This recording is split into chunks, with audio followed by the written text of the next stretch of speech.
Hey there guys, I am SonicGhost and welcome back to some more Let's Play Sly Cooper and the Thievius Raccoonus. Last time we defeated Ms. Ruby and we were ready to make our way to our fourth world of the game, China, to take on the Panda King. Travel plans to China have all been worked out. So, we're ready to make our way to China, but first things first. Gotta look at Murray. Look at him just playing some paddleball there. He's looking like he's having a good old time. Okay, I'll stop soon. You'll stop soon? Well, you better stop soon enough, because we're about ready to drive to China, Murray. Let's make our way to our next area of the game. Travel plans to China have all been worked out.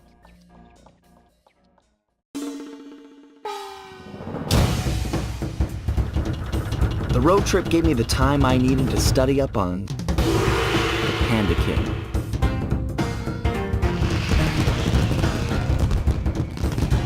Born penniless, he was fascinated by the fireworks rich noblemen set off every New Year's. He spent a decade learning the art. But when he tried to offer his fireworks to the noblemen, they couldn't see past his shabby clothes and chased him away. Humiliated, the Panda King took revenge on those who shunned him by using the very tools of his art for crime. The Fiendish Five recruited him as their demolitions expert, and from then on, his explosive touch became feared worldwide. He's rumored to be perfecting some new firework technique high in the unstable Kunlun Mountains of western China.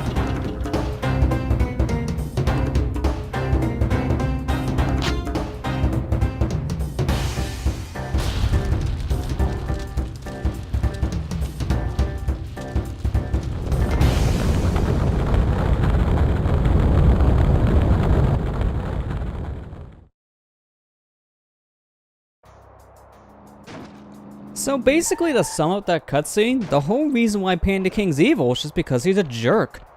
No one bought my fireworks, so now I'm gonna take it out on the rest of the world by becoming a demolition man and use my own fireworks as a deadly weapon. That's horrible. Compared to a lot of the other members of the Deadly Five here, he is definitely the one that didn't really have too good of a reason to turn evil. Sly, what are you doing? Okay, I don't know what happened there. He got stuck on literally nothing. That is very weird. This monkey here is actually kind of weird because he's launching these smaller monkeys in snowballs, but there's no snow around them. So I don't know how they're forming snow that quick. Would you look at that? A fireworks show! Oh my gosh, that's awful! That poor village just got buried in freezing snow! The rocket came from that giant statue, and you can bet the Panda King lit the fuse. I've got to find my way up there and fast before that lunatic squashes another town. I don't know what's worse, that town being fully buried in snow now by the Panda King, or the fact that Bentley's mouth was moving when he was saying absolutely nothing in that cutscene. I mean, that's pretty bad, but this is still kind of early on in 3D games, and oh, okay, that hold on me very quick. Well, it's not too big of a deal, because checkpoint's literally right here, and it's not too big of a deal, it's just that, wow. Be careful of these snow guys, by the way, just constantly jump, but when you get nearby, they can easily blindside you, which is kind of what happened there. See, that time it was nowhere near me. But what I was trying to say was, this is still kind of early on in 3D gaming, so in this generation here on the PS2, this was 2002, so the lip syncing wasn't really that great. I feel like lip syncing didn't really get really good in games until the PS3 360 era, so it's still gonna take a couple years. As you notice, we activated that checkpoint, and it's behind this door. Now, we could shimmy our way around the edge here, but I don't have a charm, so I'm just gonna jump off the edge here and kill myself.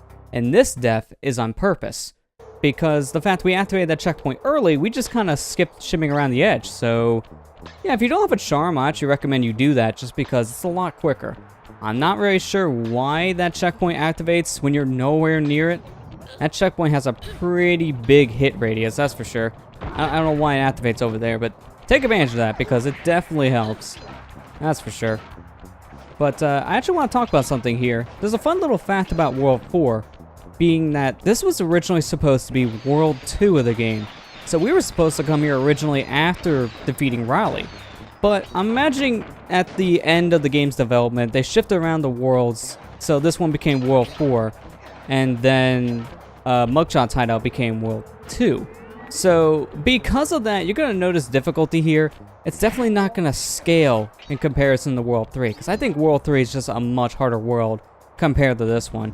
And you can definitely tell that this was supposed to be originally World 2 with a lot of the levels. They do introduce a lot of the same ideas that we've seen from World 2 and World 3 here, so it definitely makes sense when it comes to scaling for this to be World 4. But the levels they introduced with those same gimmicks from World 2 and 3 are easier here than they were in their respective worlds. So at the same time, I'm thinking they were supposed to introduce all of that stuff in this world and then use them in worlds, well, 2 and 3 as they are now. That probably didn't really make too much sense as I was wording that, but hey, we can take out all these guards by using some fireworks, and I love doing it. It's hilarious. You just kind of blindside them. They're not paying attention since they're looking around underneath the building. And then you can just shoot them in the back with these fireworks. It's hilarious, and I love doing it. You don't need to do it, but why? They're like right there. Just do it. It's much easier. But here we got our vault, but we don't have enough clues, so for now we're just going to open up this door and leave. That's how you open it. You need to go around the back. It's the only way to do so. So it doesn't hurt to see the vault now just because it makes things a lot easier. You can't get through the security gate without one of the Panda King's treasure keys. There's one over there, but it's heavily guarded. One key coming up. It doesn't matter if it's heavily guarded. I'm Sly Cooper. I can get around that very easily. Master Thief and all. We're 4 worlds in, so come on. You know what we're doing. And this is actually a great place to use our new move. So if we hold down the circle button, we'll become invisible. And none of these guards can see us when we're invisible like that. But there's a catch. If a guard sees us before we use our invisibility, they will catch us. So there is a little bit of a catch to this ability, but it's more or less just on you. You have to be paying attention. That's about it. Once we get all the clues here, actually, we're going to be getting an upgrade to our new invisibility move, which allows us to move, because right now, we can't move when we're using this. So we're sitting ducks. But once we get our ability to move around in this state, it becomes a lot more useful. As of right now, it's more or less just useful for quick little hiding situations like we were in now. So we already took care of all the guards, now we don't really have to worry. So let's just grab all of our clues, and then we'll be good to go. So there's just 2 more over here, if I'm not mistaken. Yep, there they are, right on the edge. And here's our key. So let's grab the key. And now we can open up that door. So, before we do that, let's make our way back to that vault real quick. And it's way over there. Very, very far away. So you know what? Let's just go fast. It's one of the great times to use the fast ability. It's just kind of annoying, because that checkpoint activates right next to a key. And honestly, I don't think that's a good checkpoint place. I get why it's there, it's just kind of inconvenient to be honest. Press the circle to enter the vault code. I got a real headache figuring this one out. Input 578. I don't know what was the headache for this, but I guess we shouldn't ask. So, let's go ahead and open up this vault, and I already spoiled what this upgrade is, so let's get the ability to move around while being invisible. This just gets better and better.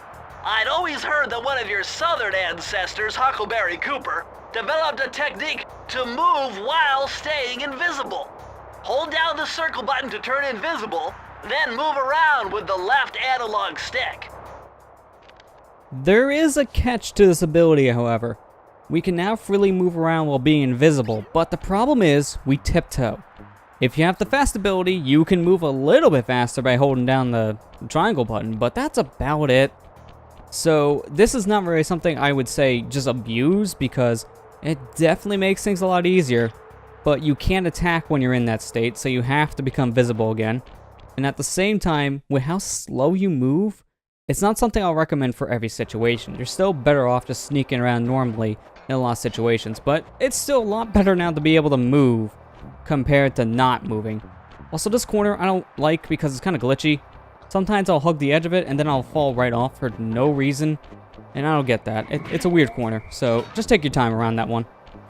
But let's swing our way up here and actually make our way into the depths of the Panda King's hideout. Nice job breaking into the Panda King's compound.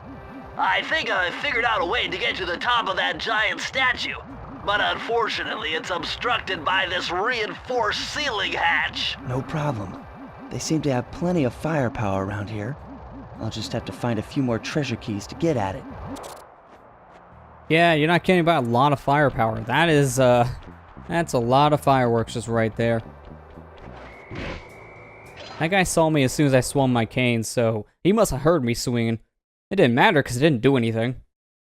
Well, let's go ahead and make our way into the Flaming Temple of Flame, which is a really redundant sounding name, that's for sure. Despite its temple-like facade, this place is really some sort of training ground. Stay on your toes. So, what Bentley pretty much means by that is there's going to be a lot more enemies here, and that's about it. So, there's not going to be a lot of moments for you to sneak up on an enemy and take them down, so that's more or less just reckless behavior in this level, which is really not that big of a deal, to be honest. A lot of enemies like this guy up ahead, you can just kind of blindside immediately when you find them by just jumping and immediately swinging your cane. So, yeah, this level, they might make it sound like it could be more threatening, but it's not. So, that was really convenient timing for us. We got enough coins to get our lucky charm, and we found a lucky charm. So, double the charm action right away. I like that. Always take me some 2 charms. Here, let's go ahead and swing around on these hooks and take out the alarm system. And right here, I'm actually going to jump over the guard's line of sight. I haven't mentioned it up to this point, but the guard's line of sight is awful. I think these guys need some classes, because what happens is you can actually jump over their little flashlight, and that counts as you still not being detected from them. And it's weird because you're literally jumping right in front of their eyes, you're maybe a foot away, and they can't see you. But if you stand in their line of sight, then the guards will see you. So it's weird. And that right there is how I feel that the whole invisibility trick that we just learned, I feel like that move becomes a lot more useless if you know how to abuse the guard's line of sight, because you can easily just jump around it. I don't know what the heck happened there. You actually seen Sly hug the edge and he immediately let go. I guess he didn't feel like shimmying that day. That's weird. He's got to shimmy now. I like this room a lot. Because this is a training ground, we have a lot of these monkeys just playing around with their nunchucks. And it's just hilarious to listen to them go. Especially if you use the fast ability, they go even quicker with their sounds, and it's hilarious. This room is just filled with charm. So right here, I'm actually going to activate fast real quick. And listen to this. Look at them go! They're going crazy down there. Let's see, can we get this clue and then immediately jump back? Oh, we barely did it. You can barely make that. It's very tight. You have to grab the clue and immediately do a U-turn and hope you land on that chandelier. Otherwise, you have to hope you land on the edge where the clue is. Because that's solid ground, but the problem is, it's such a small piece of ground, it doesn't matter. It's still very easy for Sly to miss that and fall all the way back down to the bottom, which we don't want. So I'm actually very surprised I didn't fall.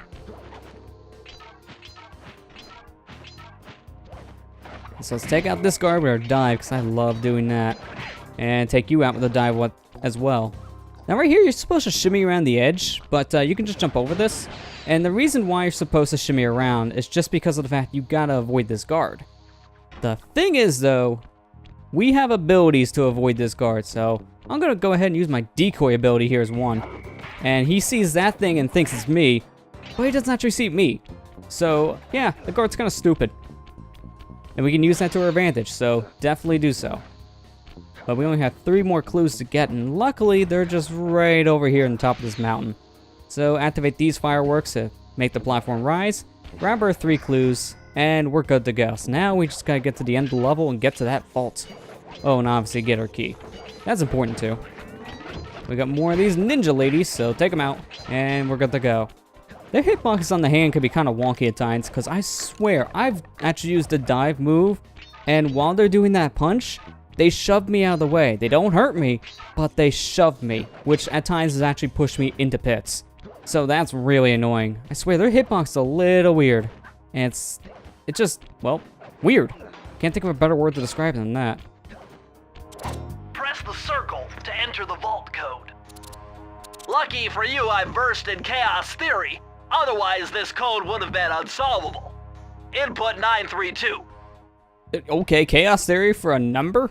I don't want to know what you had to think of just to figure out this code, but must have been complex. So Let's see what kind of reward we get for this complex vault code. Incredible! I never would have thought this was possible. Sir Augustine of Cooper's technique to briefly defy gravity. From now on, you should be able to pop right out of those bottomless pits you keep falling into, and you won't even lose a lucky charm. So were the Coopers just gods? Because we have the ability to speed up time, to slow down time, never drown, and now we could just bounce back from a pit without getting a single hit. So now you don't have to worry about losing any charms, but I swear, the Coopers, what the heck were they? Were they gods? Because this does not make any sense. So let's find out, because we're going to dive off the edge here and the slide's going to fly. So look at that, we're putting our defying gravity ability to good use. Seriously, these Coopers, they can do just whatever the heck they feel like. It's insane. But I think we have enough time for one more level here.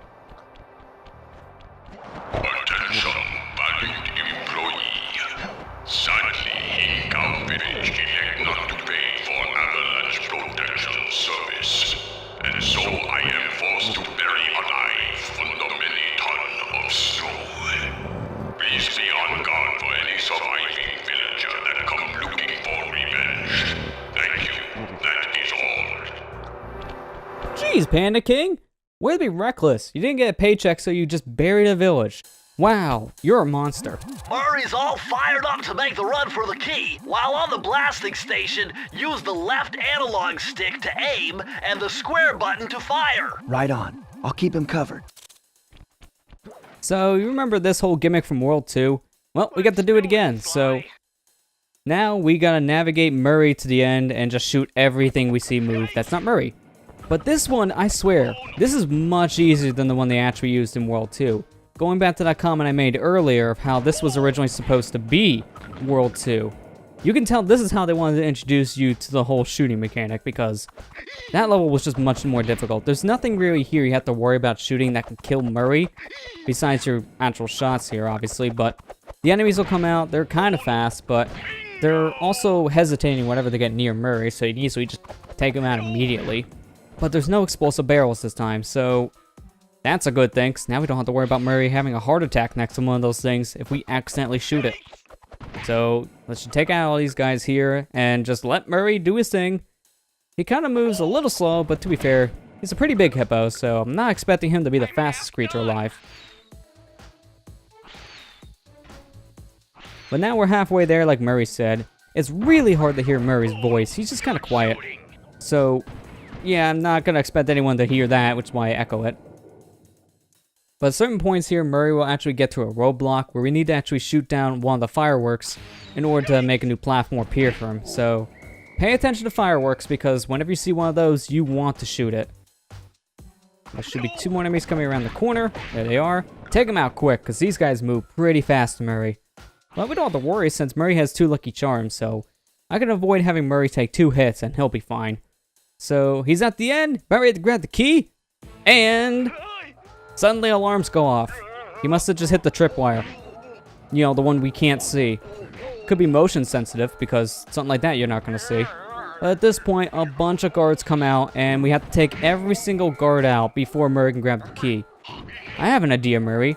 Why don't you go grab the key as I take out all the guards coming for you? Because they're nowhere near the key. You could just run up there and grab it. Instead of cowering in fear, you can do your job like you're supposed to be doing to begin with. Murray definitely gets a lot more courageous starting in the sequel. But in the first game, Murray kind of cowers a lot. So we'll definitely love to see the Murray get his character development starting in Slide 2. For now, we just gotta cover him. And he's gotten the key for us, so I'll give him a good job well done with that one. But now that we got ourselves another key, I'm going to go ahead and end the episode on that note. Next time on Let's Play Sly Cooper and the Thievius Raccoonus, we'll grab one more key that we need here to enter deeper into the Panda King's hideouts. I'll see you guys next time.